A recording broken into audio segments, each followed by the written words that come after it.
No vídeo de hoje eu quero conversar com você sobre o metaverso. Quero explicar porque talvez você não precise começar a se preocupar com essa nova tecnologia desde já. E eu também quero te contar do dia em que um engenheiro sênior da IBM apareceu para trabalhar com uma peruca loira até as costas, uma bota de couro até o joelho e o que isso tem a ver com o metaverso. Não sai daí!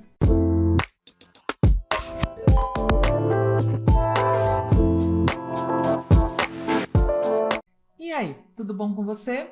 Se você não me conhece, eu sou Giovana Bacarin, professora e mentora de profissionais, empresas e startups e autora do livro Empreenda com Menos, Crie sua empresa com menos recursos, riscos e incertezas. E hoje a gente vai mergulhar então nesse assunto do metaverso e por que você precisa ou não se preocupar com isso a essa altura do campeonato. Antes de mais nada, vamos começar definindo então, porque talvez você tenha visto aí o hype, né? Essa notícia, essa bolha do metaverso. Talvez você tenha visto o vídeo do Mark Zuckerberg falando sobre o assunto, essa mudança do nome do Facebook, do Instagram para Meta, em função do metaverso. E talvez você tenha visto então algumas notícias, mas ainda não tenha entendido direito que raios é isso. Para ajudar a gente nessa definição, eu vou trazer uma explicação da Gartner, que é uma consultoria internacional em assuntos de negócios e tecnologia.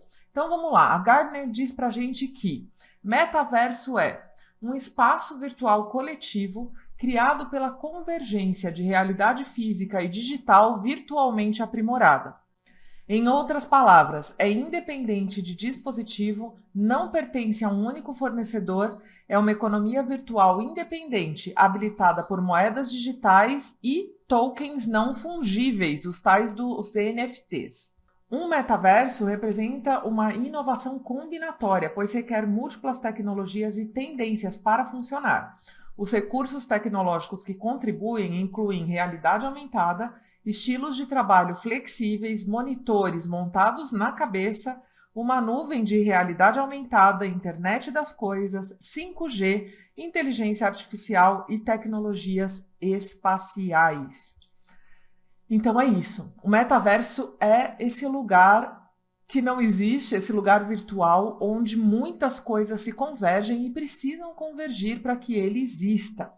E é aqui que eu quero conversar com vocês, porque esse universo, né, meta, que existe aí virtualmente, ele ainda está no início. E para a gente conversar sobre isso, a gente precisa entender a curva do hype cycle, né, do ciclo de hype de uma tecnologia, do ciclo de moda, vamos dizer assim, de uma tecnologia.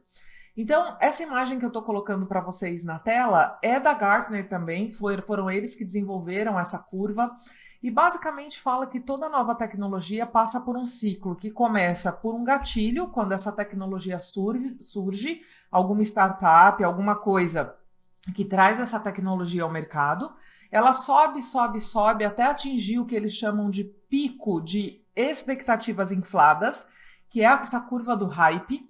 A gente está vivendo uma curva dessa com o metaverso agora. Depois, as pessoas percebem que não é bem assim, a gente não está lá ainda, e aí começa uma descida de desilusão com aquilo, até a gente atingir aí um abismo, um fundo, que é o abismo da desilusão, vamos dizer assim, dessa tecnologia. E aí, como ainda tem gente que vai continuar interessada no assunto, ela começa a subir de novo, atingindo, né, essa nova curva de crescimento, que é uma iluminação que vai acontecendo até ela atingir um pico de produtividade, ou seja, atingir um grau de maturidade que ajude essa tecnologia a ganhar a adesão no mercado, a ser implementada e tudo isso. E muitas tecnologias passam por esse processo, porque quando elas saem num primeiro momento, elas ainda não estão maduras o suficiente para realmente atenderem o mercado. Então, as impressoras 3D, por exemplo, passaram por essa curva, elas estão agora passando por essa nova etapa de crescimento, né, onde a tecnologia está atingindo a sua maturidade, e a gente viu muita coisa passar por isso. E aí, onde fica esse universo, então, da realidade virtual, dos mundos paralelos dentro dessa curva do hype? É interessante olhar para isso e eu quero mostrar para vocês uma curva que a Gartner publicou em 2011 com as tecnologias que estavam em alta naquele momento e ela queria dizer para a gente onde cada coisa estava nessa curva. E eu quero mostrar para vocês aqui onde estão os mundos virtuais. Eles estavam dizendo que em 2011 isso já tinha atingido, né, essa desilusão completa e já estava começando a crescer de novo. Será? Não tenho tanta certeza disso. Ou talvez estava aqui, né, mas numa curva, numa subida muito lenta, né? Então, se a gente for olhar nesse abismo aí, a gente tem os mundos virtuais. Isso é uma curva de 2011. Se a gente for pegar uma curva aqui de 2017, 6 anos depois, uma curva também da Gartner, a gente vai ver que aqui embaixo, ó, a gente tem a realidade aumentada, né? Que eu falei que é uma parte importante aí dos mundos virtuais, do metaverso. E a gente tem a realidade virtual aqui já um pouquinho mais alta, né? Na nossa curva. Ou seja, caminhando em direção à maturidade.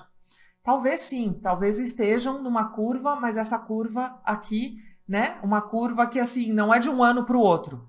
Vamos combinar que 6 anos é rápido, né, para uma tecnologia, mas é que a gente está tão acostumado às coisas durando meses, então essas tecnologias aqui na subida. E vocês viram que no metaverso a gente precisa das realidades realidade virtual, internet das coisas, realidade aumentada, dos devices. Mas eu acho que em 2017 eles já estavam considerando isso aqui, porque a gente tem uma série de empresas realmente trabalhando, né, com realidade aumentada, também trabalhando com realidade virtual. Tem empresas de exercício, por exemplo, de bicicleta, para você fazer spinning, aula de bicicleta, onde você coloca um óculos de realidade virtual e faz o seu exercício, né, num universo desse, só para dar um exemplo. Então, a gente tem várias iniciativas com realidade aumentada, realidade virtual e tudo isso. Então, em 2017, eles consideravam que isso estava aqui, né?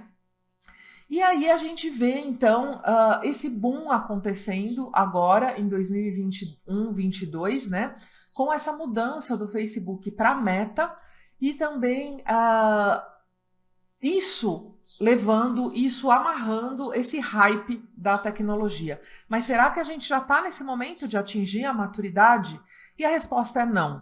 A gente está vivendo um momento em que tudo aquilo que o Mark Zuckerberg apresentou naquele vídeo onde ele apresentava o metaverso, e se você não assistiu, isso está aí no YouTube, são coisas que são a visão dessa tecnologia, mas ainda tem um chão para a gente chegar lá, porque todas essas partes precisam se desenvolver.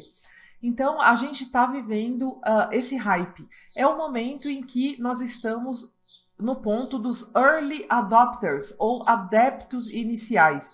Se você não sabe o que é isso, eu tenho um vídeo aqui sobre a curva da difusão da inovação que explica em detalhes o que eu quero dizer.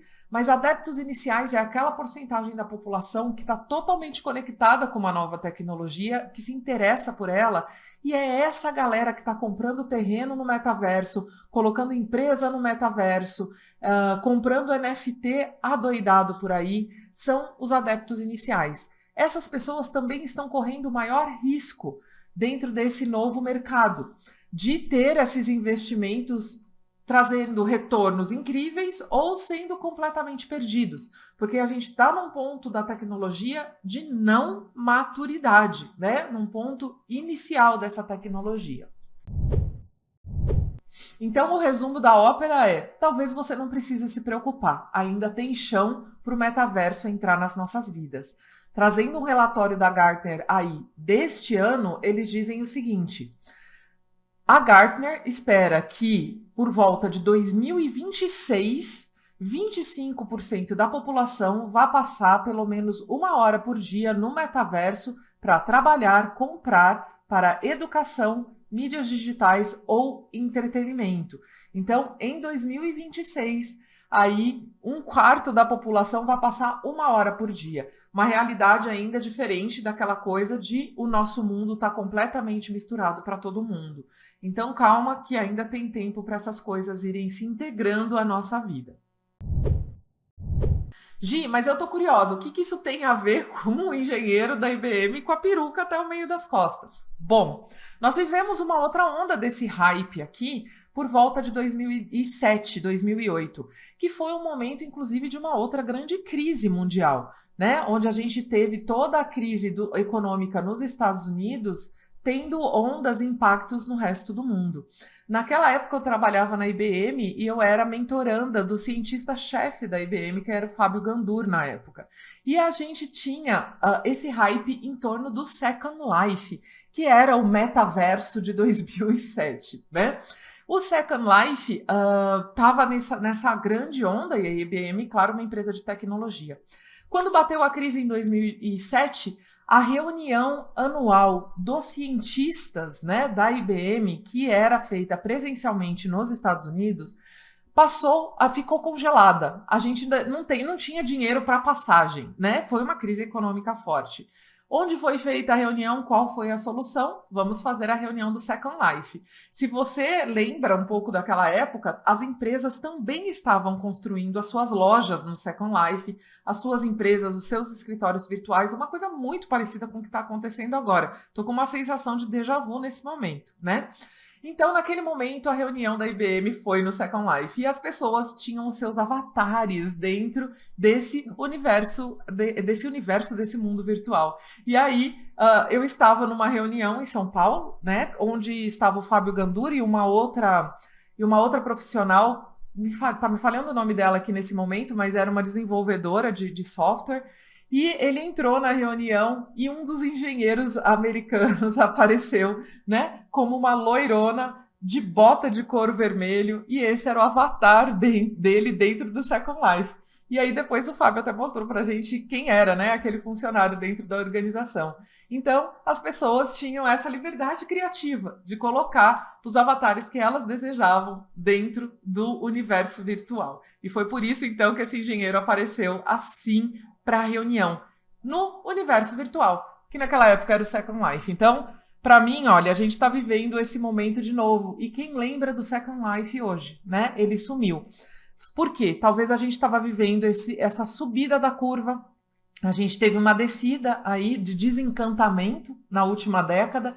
E aí agora com esse novo sopro aí de ar nessas tecnologias, talvez a gente esteja nessa subida da maturidade para atingir a maturidade aí, quem sabe, na próxima década a gente realmente comece a ver o metaverso ganhando mais força. Só o futuro dirá. Até agora a gente está só no mundo das previsões. Então, o propósito desse vídeo não foi uma extensiva análise sobre o metaverso, mas falar um pouquinho de onde a gente está nessa curva e por que você deveria ou não se preocupar, então, com essa tecnologia. Se você for um early adopter, né, ou tiver numa organização que está querendo trabalhar na inovação, talvez você precise entender um pouco mais desse assunto e ver que respostas a sua organização vai dar para se preparar para esse universo, que provavelmente vai chegar. A gente ainda não sabe quanto. Se você não é uma dessas pessoas, pode ficar tranquilo que vai dar tempo dessa novidade ir entrando na nossa vida, não tão rápido como faz se parecer com as notícias do momento.